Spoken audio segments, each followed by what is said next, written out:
Hey, this is DeAndre here, and I wanted to make sure you haven't forgotten about our free stay for up to 5 nights in an Airbnb in the world famous Tulum, Mexico, that we are giving away in partnership with Greenwood Tulum, and that ends May 31st. Click the link in the show notes for details on how to be eligible to win. Now, on to the show.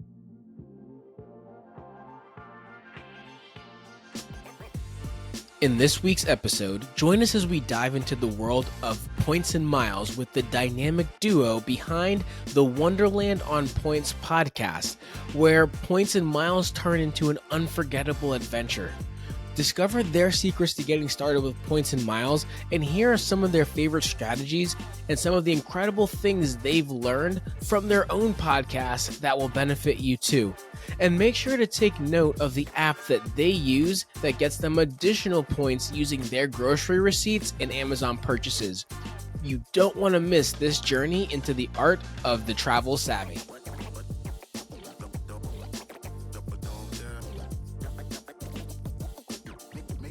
Welcome, everybody, to the Revolutionizing Your Journey podcast. I am your host, DeAndre Coke. I have my lovely co-host and fiance with me, Taryn, as well. And we have got an amazing treat for you. There's actually 4 people that are going to be on this episode in total. We have a duo that we're talking to. And before we introduce this guest, or these guests, I should say, if you enjoy the podcast, as a reminder, I'm asking you to just do 2 quick things for us. One, check the show notes for our feedback survey. That's going to make sure that we know who you are. You guys know who we are. We'd love to know who you are.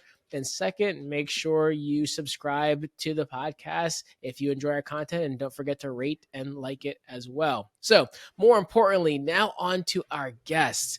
We have Joanna Brown, who goes by Joe, and Mary Ellen of the Wonderland on Points podcast. So they have their own podcast. It's at Wonderland on Points podcast on Instagram. And we're going to also link their individual accounts as well in the show notes.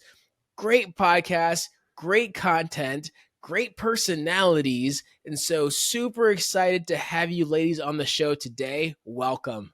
Thank you so much. Wow, what an intro. I don't think my ego can sustain these compliments. Well, it's just getting started. We are so excited to be here. Thank you so much. This is our first time being on another podcast, so we are super pumped about this.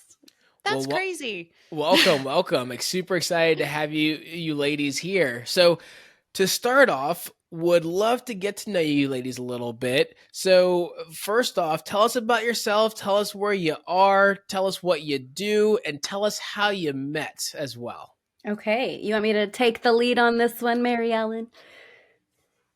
Go for it. All right. So I am Joe. I live in the Midwest, St. Louis, Missouri, to be exact. And I have been household managing for 15 plus years. And I think we're going to dig into what that means a little bit later. But I started out my career as a nanny, and it was supposed to be a stepping stone job for me until I finished college, and I ended up liking it so much and building it into something a lot bigger. And I just ended up sticking with it, and now I'm absolutely obsessed with it.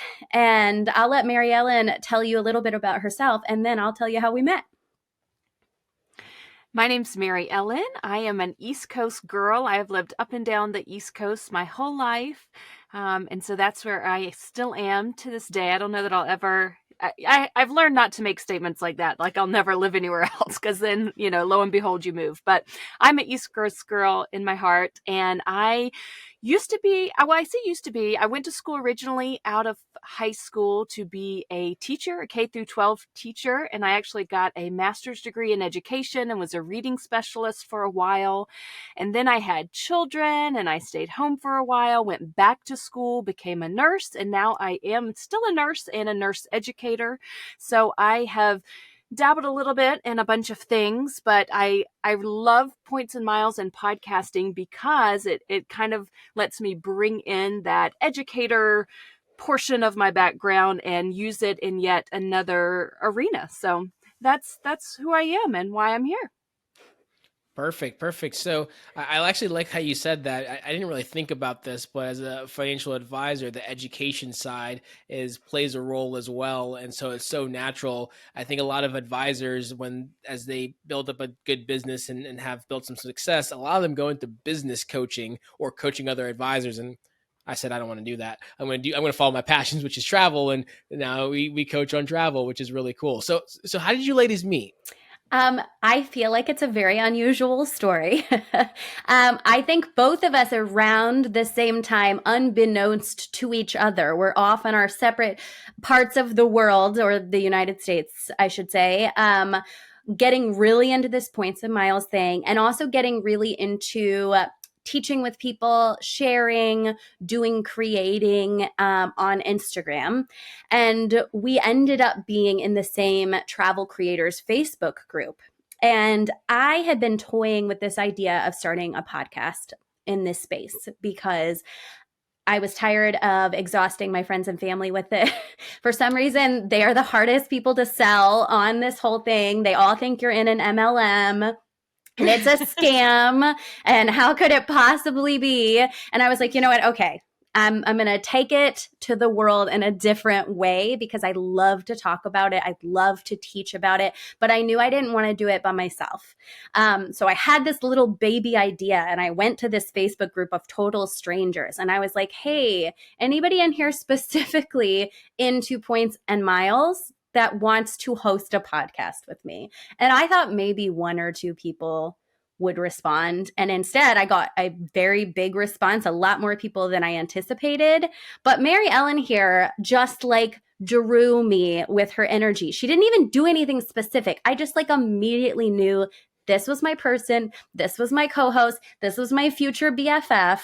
And although we have not actually met in real life yet, we are next month. We're going on a podcast retreat. This woman is an irreplaceable part of my life now, and I am so grateful for her. And she is the perfect like yin to my yang. We're very similar in many ways, but she handles the guests and the scheduling, and I handle all the tech and the nitty-gritty stuff of the podcast. And it has been the most beautiful thing that I have ever done in my life, except, my word, my family. I love them too. I saw her post. I slid into those DMs so fast. When she posted, she was like, is anyone interested? Boom. I was messaging because I had thought about it too, but I didn't know any of the how, like the tech stuff. And I thought, how am I ever going to do this? But she had that. And so it just worked out. That story is so cute. I didn't cry at my proposal, but I am almost crying right now hearing it. It is like a match, like made in heaven. I think that is so cool. And I'm so excited you guys are going to meet. I cannot believe you've been doing this much content without having met. That is wild. It feels so unreal that we have not met in person. I mean, I talked to her more than I talk to anybody that I've known for years. You have to be communicating all the time when you're creating something like this. And we do so many recordings together, and we both put an infinite amount of hours of work into this. So yeah, I cannot wait for May. Obviously, we're going to make some very cute combo cross content that everybody can see on our Instagrams when we meet for the first time, because it's kind of a big deal. So perfect. That's awesome. Well, I think by the time this show will have aired, you guys hopefully will have linked up. So excited to see that content when it goes live. So before we get into like your start in the world of points and miles, I want to inquire for you, Joe, because you just posted about this, and I actually didn't know that there was a difference either. So can you help the listeners and help me understand the difference between a nanny and a household manager? Because that was something that I had not really known that there was a difference there. Yeah, and there's actually a huge difference, but I don't think you'd know it unless you went to hire one of these two people, or you're in the world as one of these employees. Over on my Instagram, I like to share a lot more than points and miles. I like it to be a space just that's authentically me. So I do share about my job and my life, as well as travel on points and miles content. But the difference between a nanny and a household manager is when you go to hire a nanny, the duties are specifically related to the children. So you may have somebody that's prepping meals and doing some tidying up, but it's only the children's clothes, only the children's meals, only the children's dishes. Their focus is enriching those children's lives. And when you have a household manager, sometimes there are children involved, sometimes there are not. A lot of times a household manager will start when kids are little, but as they go to school, they retain that position. And my job is to anticipate the needs of every member of an entire family and household. So nobody in that family knows when things are running low. That's my job. I'm like, oh, we need toilet paper. Oh, we need paper towels. Oh, the dog needs to go to the groomer. Oh, the car needs an oil change. Anything that somebody with a career who is just maxed out and then also has to come home from a busy day and see 1,000 things that they have to do, that is the kind of candidate for a household manager, because I allow you to fully enjoy your home when you come back to it. You do not have to do any of the little stuff. Your kids are well taken care of. They're picked up. They've been to their doctor's appointments. They are fed. They are loved. And also your entire household is maintained. So it is a luxury service. It is the next level of nannying. And I've been really proud of what I've built in this space. It's been a lot of fun.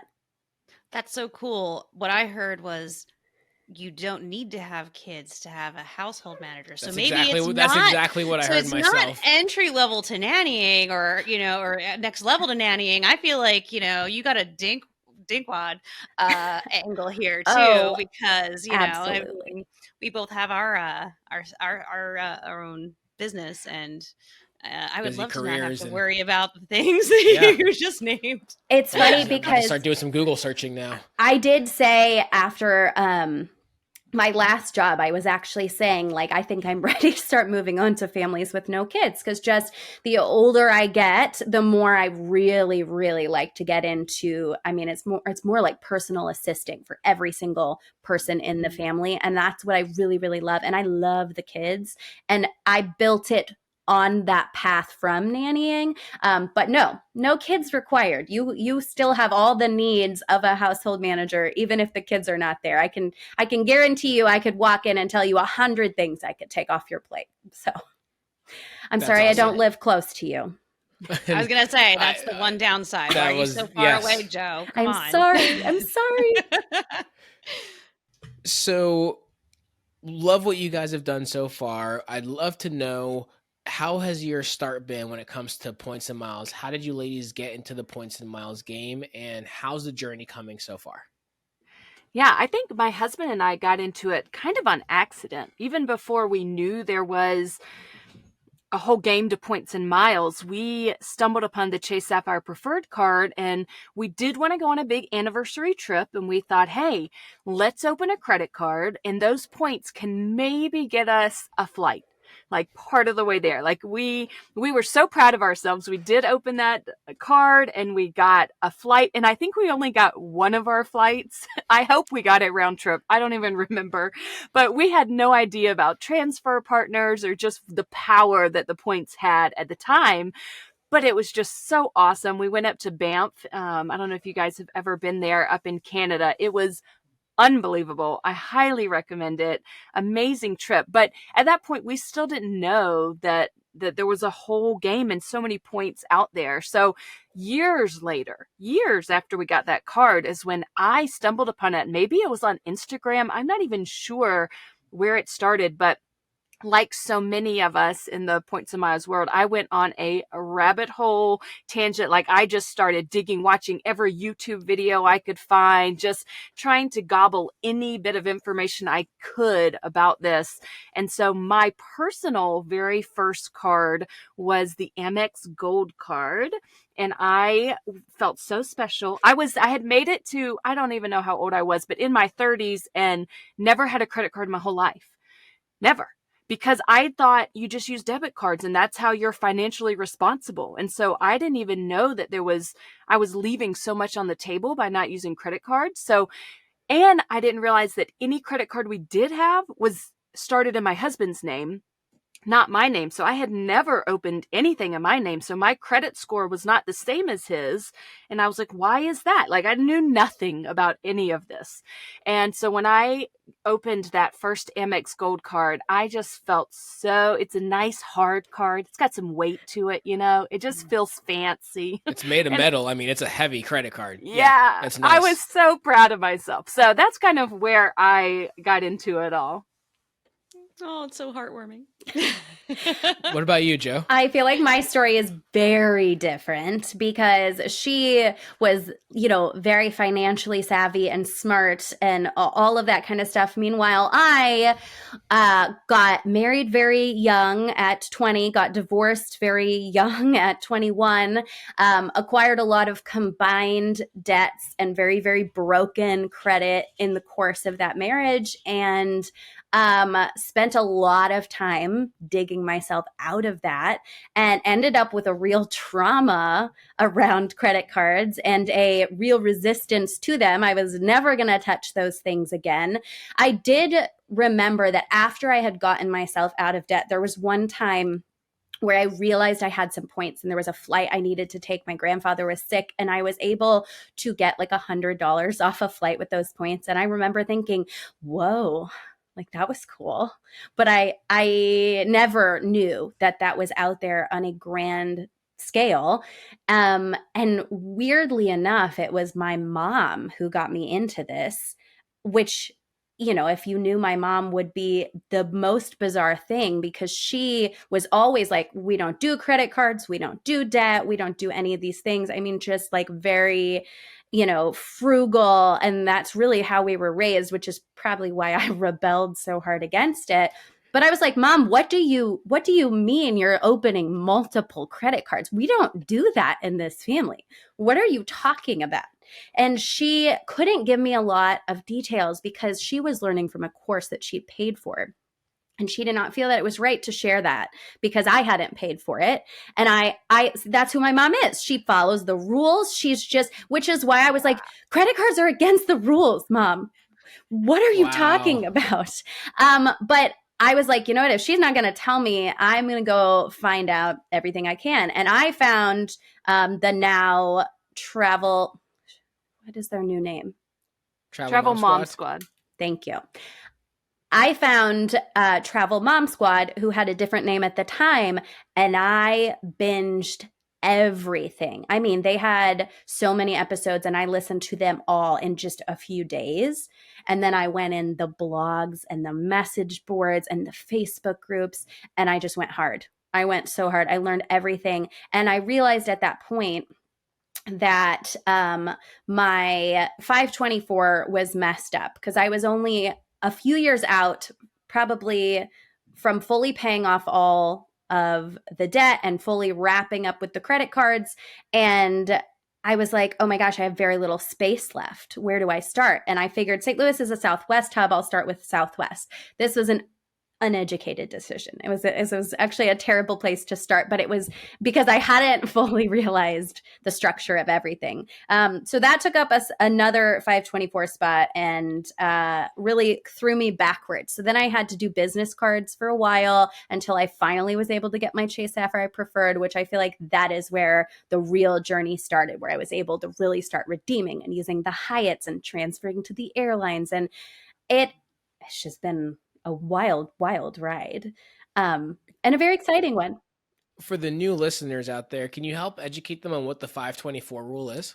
Absolutely. So specifically with Chase Bank, they have a rule that says that you have to have opened 5 or less new cards in 24 months in order for them to consider you for a new one. Business cards do not take a space. And if you think you can't qualify for a business card, you probably can. But I like to remind people that you have to have a space open to get a business card. So I always like to tell people who are just starting to go back through any credit cards they have, figure out exactly when they opened them. The Travel Freely app is a great way to plug everything in and see, because it tracks that status for you. So for anyone who doesn't know what that is, it's a free app. It's amazing. But Chase is a pivotal bank in this game. And so you really need to be aware of that 524 status, because without having that available, they will not give you any cards. And so you'll have to go other routes. That was long-winded. No, that was great though. On that same note, you kind of mentioned how the Southwest was not really the ideal place to start. Mary Ellen, any kind of early on mistakes that you feel like you made that you wish, if you could do it over again, you would do differently? There's definitely something that I wouldn't say it was a mistake at the time, but it would be a mistake to do it now. So with my husband as my player 2, and I mentioned that I got that Amex Gold card, was so excited about it. And then I saw the Amex Platinum card and I was like, ooh, Platinum. This sounds exciting. My husband had long had an Amex credit card, but it was like a card I don't even think they have anymore. Some kind of Amex travel card that it was not the green, gold, or platinum. And so he had a relationship, though, with Amex Bank. And so we saw that he was qualified for 150,000 points for a sign-up bonus for Amex Platinum. And so we jumped on that, and he's had the Amex Platinum. We've enjoyed it for several years, but our plan was, ultimately I would refer him for Amex Gold, and then they had to come rain on everybody's parade and create that new rule where now you can't do things out of order, or you can't earn the next sign-up bonus. So because he's already earned an Amex Platinum sign-up bonus, he cannot now get an Amex Gold sign-up bonus. So if someone was just starting out with Amex, then they may want to consider starting with the Amex Green first, because if you start with Gold, you can't go back and earn the sign-up bonus for the Green. So there needs to be a little more strategy with your Amex cards because of this new rule that they've put into place. Yes, it's an order of operations. That's what I tell. If you remember elementary school or middle school math, you have to do things in a specific order. Don't forget. Absolutely love that. So for you two ladies, what's your favorite card so far at this point in your journey? Well, I mean, I feel like we are beating this card to death, but the Amex Gold is the newest member of my card family. And I am obsessed with her because those 4 times points on groceries are, adding up real quick. And it makes me actually a little bit pained that I left those on the table for so long, because before I've been just so Chase focused. And again, I am full. My 524 is full. So we're focusing other directions right now. And so I'm really getting into this Amex thing, and I am loving it. Yeah, I'd say for me, the reason I love the Amex Gold so much, definitely because I have 3 kids at home as a family of 5. Groceries and restaurants, food expenses are huge for us. And I love that the points pile up quickly with Amex Gold. But more than that, I am a big Rakuten shopper. That's my shopping portal of choice most of the time. And I choose to earn my cash back as Amex points. So I just find that the points come quickly with Amex, and I'm able to kind of build them, just at a quicker pace than I can with some other cards.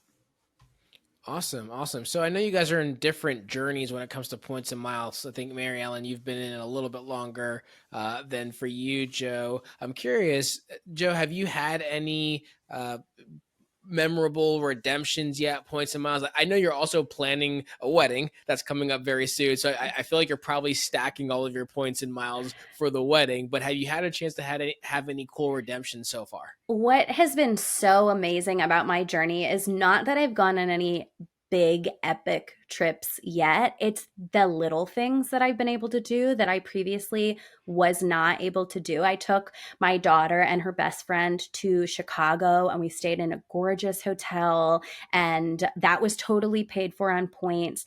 We're going to Orlando in June, and not only the hotel and the flights, but our Orlando Universal Studios tickets are paid for with points, which is not everybody's favorite redemption. Okay. But I say, use it where they make the most sense to you, not necessarily about getting that best cents per point redemption. I think we all are kind of in our own journey and have to use them where it's right for us. So I've had a ton of just tiny redemptions over the past year that, I mean, this year has been so transformative. I hadn't been on a trip in 3 years. And then all of a sudden I'm earning points and miles, and I feel like I'm going somewhere every month. And it's just been really, really amazing. Hey everyone, this is DeAndre Coke interrupting the episode real quick to let you know that if you want to travel in style and luxury, thanks to travel hacking, here's an amazing opportunity to learn how. I've partnered with Lux Travel Hacks to offer you a special discount on their in-depth online course. It busts common myths, teaches the basics, and even has advanced techniques that surprised even me. Imagine exploring ancient ruins in Italy or sipping cocktails on a Polynesian beach and traveling there in business or first class, all for less than you'd pay for economy. This limited time offer saves you 50%, and you even get bonus content that's not available to the public. You also get access to the private Lux Travel Hacks Facebook community, where you can grow even more in your travel expertise. Click the link in the show notes and use the code BOLDLYGO at checkout to take advantage of this huge opportunity. All right, now back to the show. Very cool. What about you, Mary Ellen? For me, I think recently my kids are half Puerto Rican. My husband is Puerto Rican, and so for them, they had never been to Puerto Rico. And earlier this year, we have Southwest Companion passes. And so we were able to fly on points and with our companion passes to Puerto Rico and spend some time there. We stayed at Hyatt hotels, so it was nothing out of pocket for our hotels. And just to give them that connection to their heritage was really special.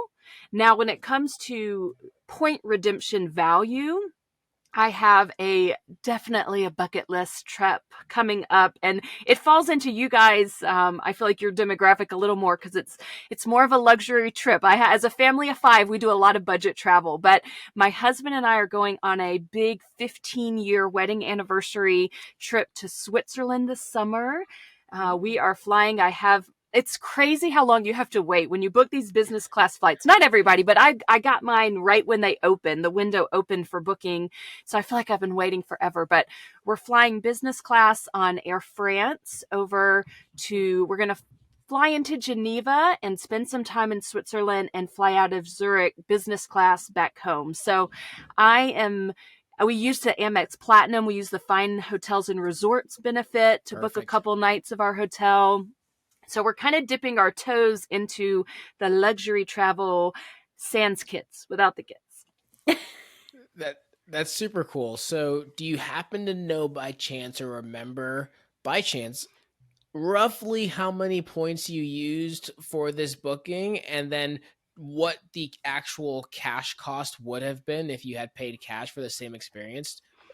Yeah, so on the way there, we are going to be flying out of Dulles, IAD, and we're flying on Air France. We're stopping over in Paris briefly and then continuing to Geneva, and it's business class. The retail cost for the flights would have been $12,104. And we paid 140,000 points, so 70,000 points each. And the taxes were $448. So for less than $500, a $12,000 flight, which I was on board with. Absolutely unreal. Awesome. That's an awesome redemption. I feel like we did even better on the way home, which I'm super pumped about because we were able to capitalize on an Iberia transfer bonus. It was a 30% transfer bonus, which I was so pumped to see. And so for the way back, the retail cost, which sometimes I look at these retail costs of flights and I'm like, is this true? Like, did people actually pay this? So the retail value for our business class flights back supposedly is $20,232.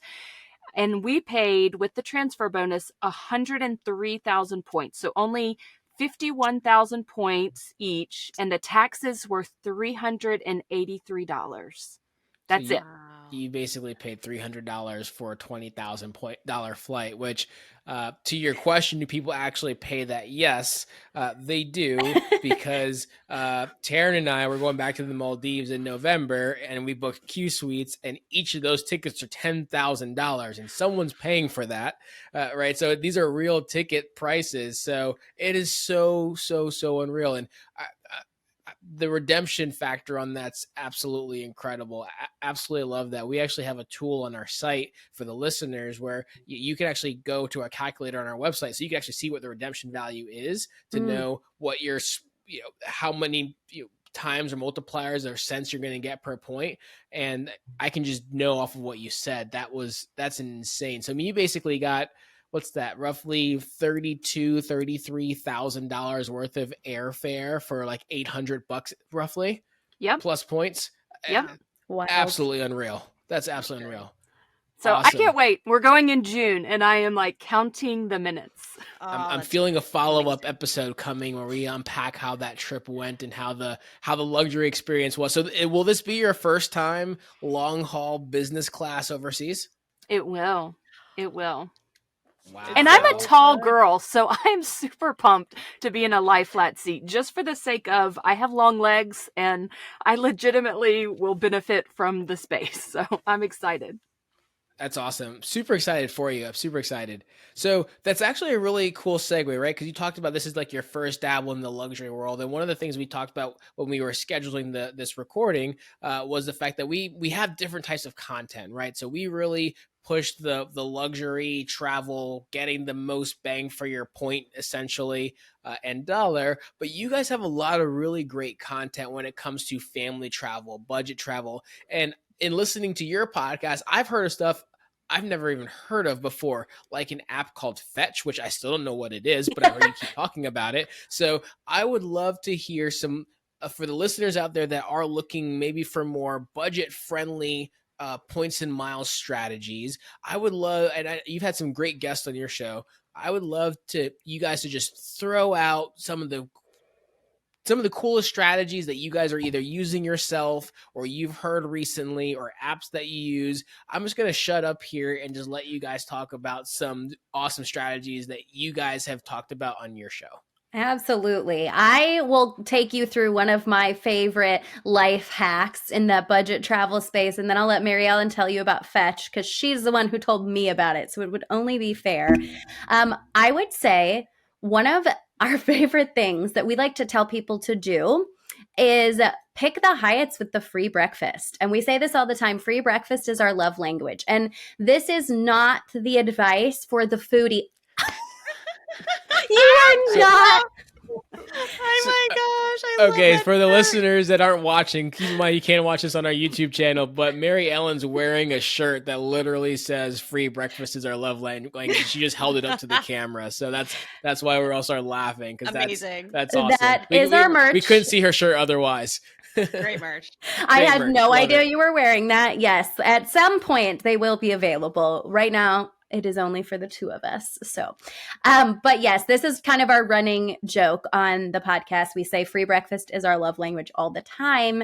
And it's because, especially if you are traveling with a family, you are going to save so much by having that breakfast covered. And not only are you loading up on breakfast, but you can pack things from that Hyatt breakfast bar. You can take them with you to the national parks, to the theme parks, wherever you're exploring for the day. So that is, I think, one that we tell people all the time. And anytime I'm helping a family with an itinerary and there's an option for a Hyatt Place or a Hyatt House, not only are you getting an extraordinary redemption, I mean, those are usually starting at like 5,000 to 8,000 points a night, but you can maximize that in other ways by utilizing that free breakfast bar. And it's, it's not a globalist breakfast for sure, but it is the basics and it's all you need.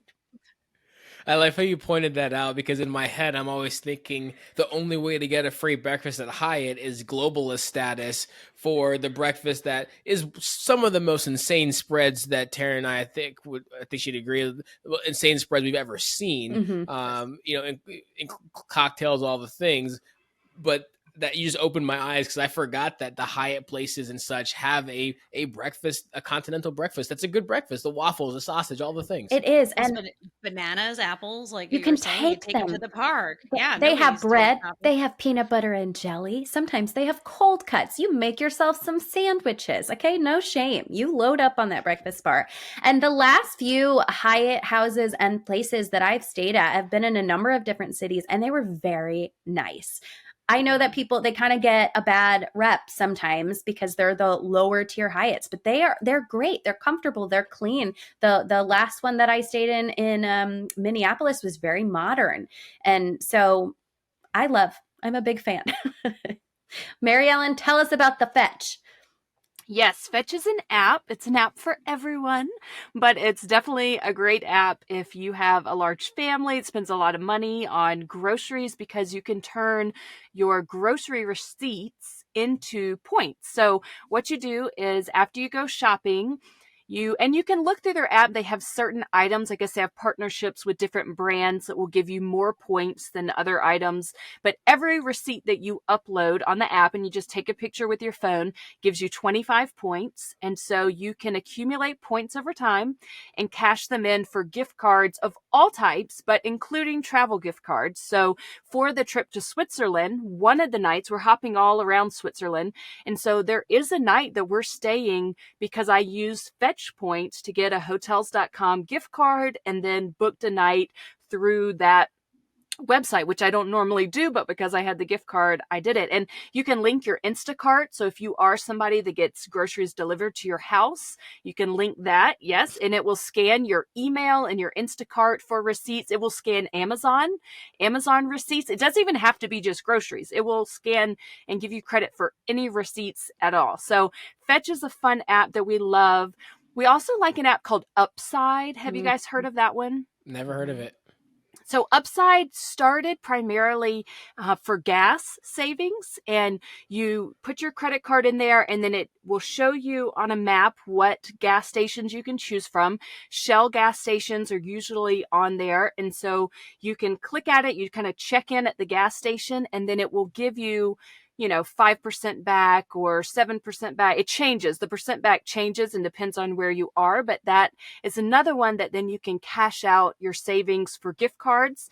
Sometimes we use those not necessarily to book travel, but for things like our meals when we're traveling or fun treats like Starbucks in the airport, because you can get a Starbucks gift card with your points. So we're all about the budget travel on our show. And so every little bit counts. And you can do your flight with credit card points, you can do hotels with credit card points, but sometimes these apps are a great way to pay for the other smaller expenses that still add up, and travel still costs money. Even if you booked your plane and your hotel on points, there's all the other expenses. So doing every little bit counts.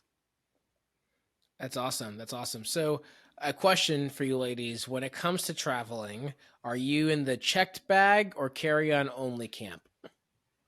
Carry-on only queen.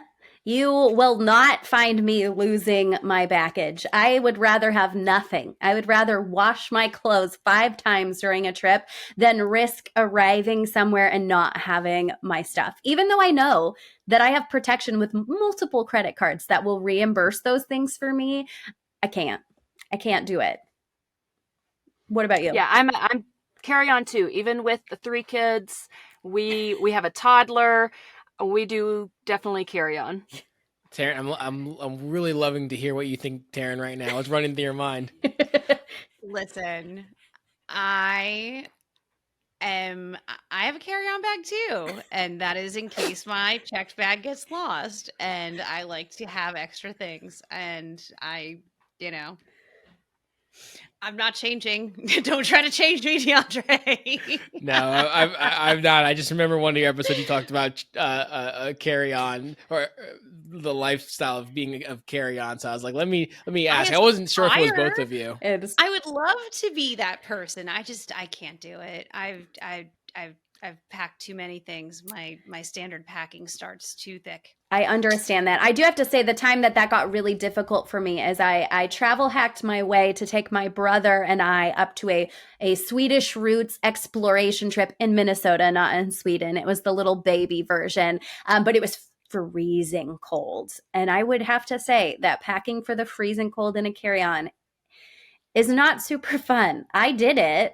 I did not like it, but I did it. So winter is a different ball game. Yes. I will say that the checked bag travels, which Taryn and I have done, and so far we've been unscathed. That does require a little bit extra planning. Knock on some wood. We're good.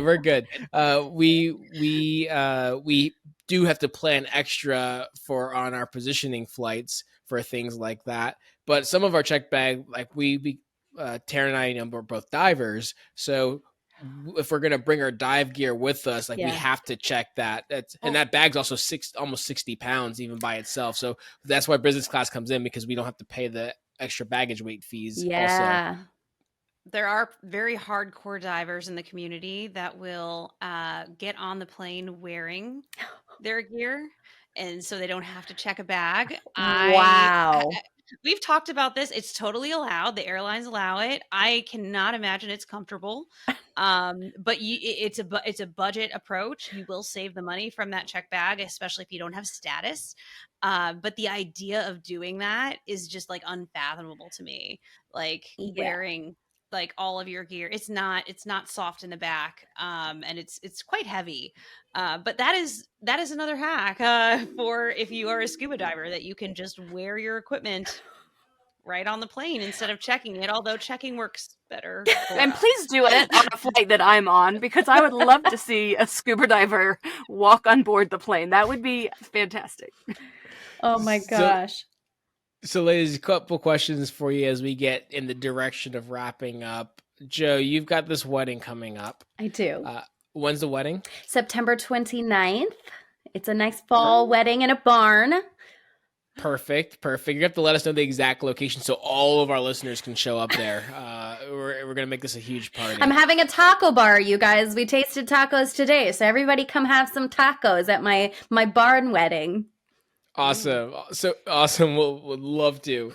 Question for you. So have you been able to use your knowledge of points and miles to help you with the wedding planning, the honeymoon planning, or are you just paying everything on credit cards and stacking those points?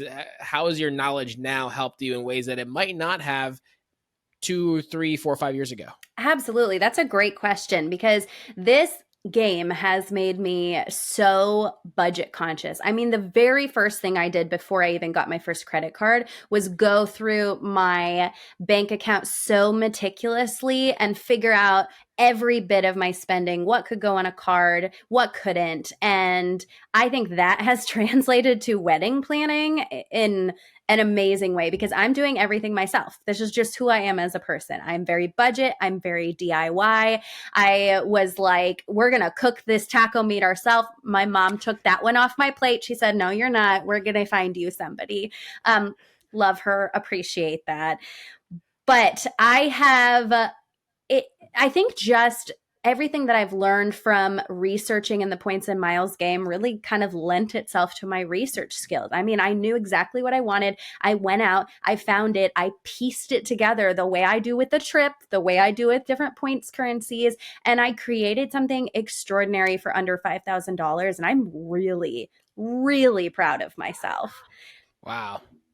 The financial advisor in me is applauding you, by the way. Thank you so much. And to answer your question about the points, anything that I can put on a credit card has been going to help me hit sign-up bonuses.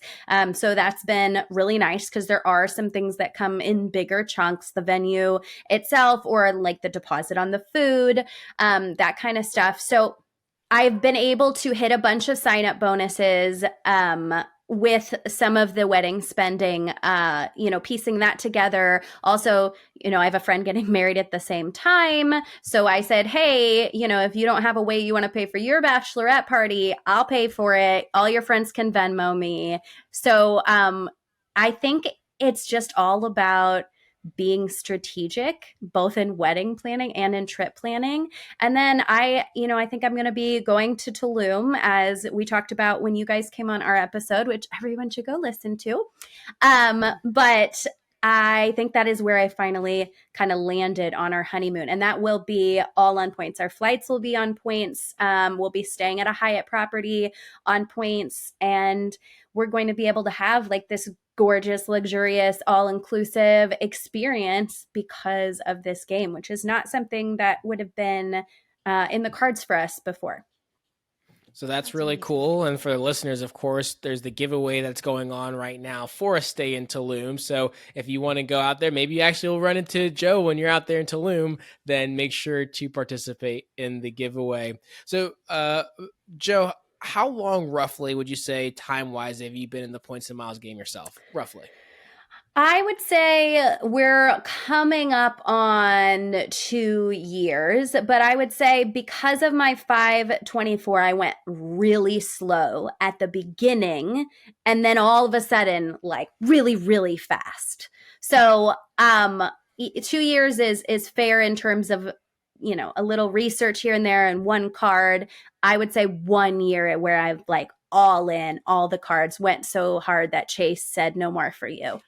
So that's what I was going to ask, because I wanted to know, because I think this would be helpful for the listeners to hear this and from a timeline standpoint, right? So 2 years in the game, but really 1 year is going after it. If you had to ballpark or guess, how many cards do you think you have right now that you've opened in this 2 year period, roughly? I think I can tell you in the last year I've opened 7 cards, and that's pretty moderate for people in this game. But the problem is that rather than spacing them a little bit more appropriately, I was like 30 days, boom, 30 days, boom, 30 days, boom, and then I would let it breathe for a minute, and then I would go again. And I can say for anyone who's new, be a little patient. The points are always there.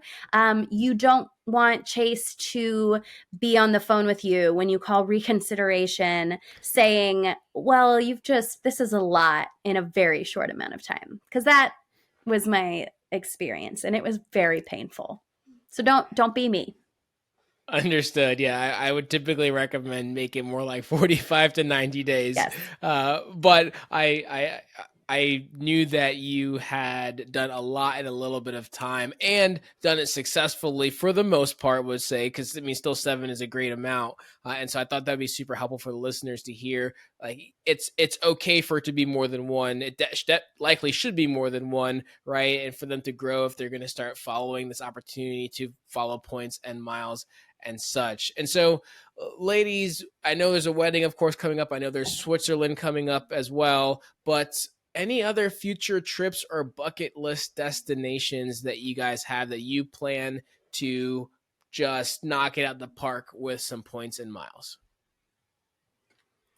For me, I'm coming up on a big year next year.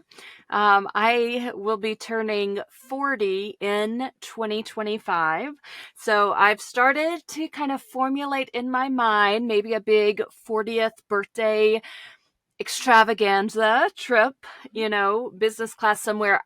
One of my passions is the K-drama. I don't know if anyone here has ever watched a K-drama. It's Korean television, Korean dramas. I love them. I watch them on many platforms. So I've never been to South Korea, but because for the many years I've been in K-drama world and kind of really enjoying learning about Korean culture and watching their television, I'm thinking maybe along the line, I have been looking up flights. There's a great nonstop flight. I'm thinking about taking advantage actually of the Virgin now has at the moment, at the time of this recording, a 30% transfer bonus if you transfer from Capital One to Virgin Red. And there is a great flight that can be bought direct to Seoul through booking it through the Virgin website. So I'm thinking about that. That's kind of on my radar. I have a spreadsheet going.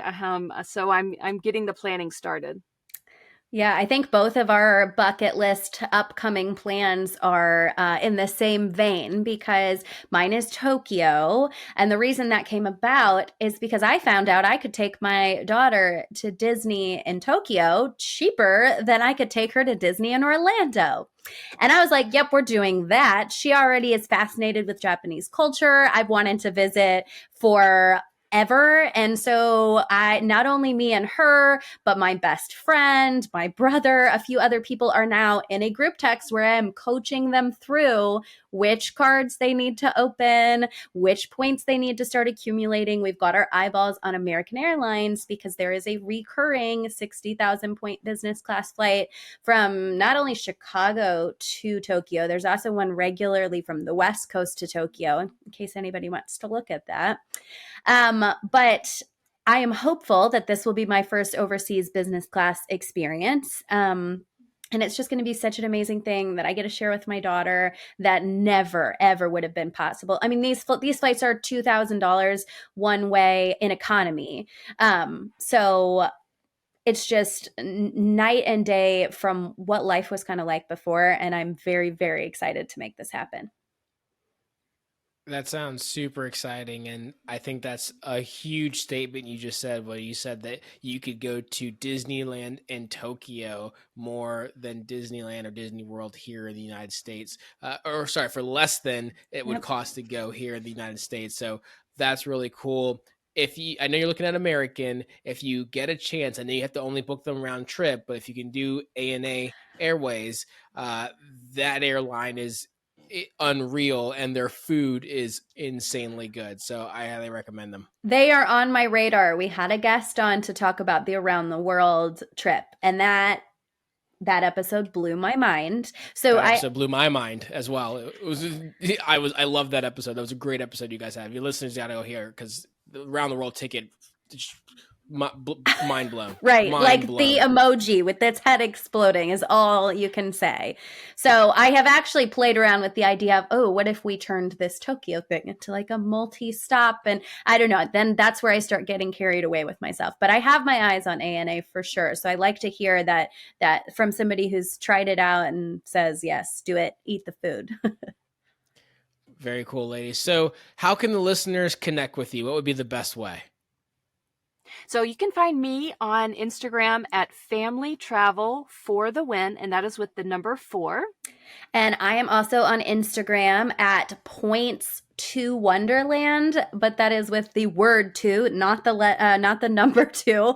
And we also have an Instagram for the podcast, which is Wonderland on Points podcast. And you'll see a lot of cross posting in both places. But what we try to do is make sure that podcast Instagram is all Points and Miles content. Meanwhile, our personal Instagrams is both our lives and the Points and Miles content. So we would love to see you over there. And also you can find the podcast on all the podcast platforms. I should probably mention that at Wonderland on Points podcast. And, you know, we really appreciate the listens, the ratings, the reviews. It means a lot to us. We put a lot of work into this. And we're just grateful that we had this opportunity to come on and chat with you guys. Well, it's been great having you. Any last thoughts from either of you? I think I love to just remind people, and I touched on this earlier, that the best redemption is whatever the best redemption is for you.